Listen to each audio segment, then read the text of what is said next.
3주 전 거리두기 현 단계를 유지한 이후 코로나19 감염 상황이 나아지지 않고 더 나빠지면서 정부의 고심이 깊어지고 있습니다. 정부는 사회적 거리두기를 강화할지 내일 결론을 낼 방침입니다. 김경수 기자가 보도합니다.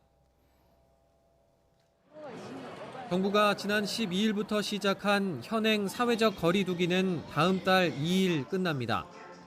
수도권 2단계, 비수도권 1.5단계로 5인 이상 사적 모임 금지와 다중이용시설 밤 10시 영업 제한 등이 골자입니다. 앞으로 이걸 3주 더 이어갈지 아니면 조정할지 정부가 고심하고 있습니다.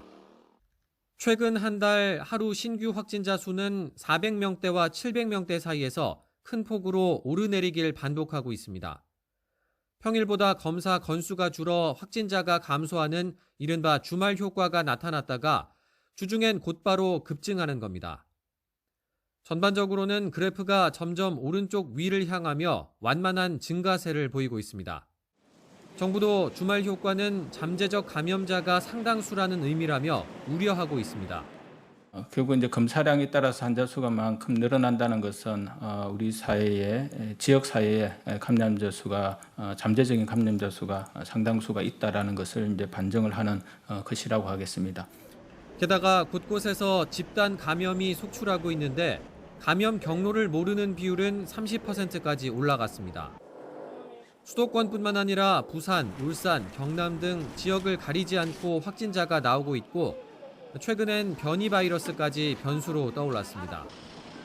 시기도 좋지 않습니다.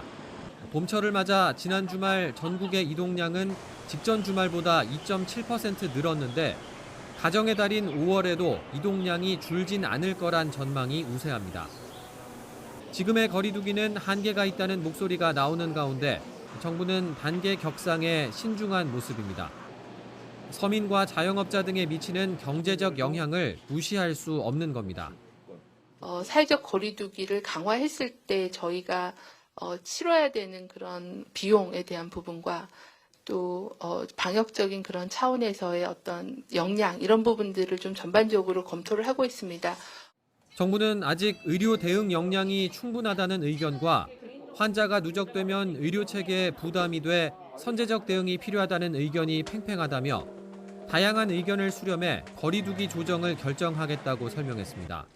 YTN 김경수입니다.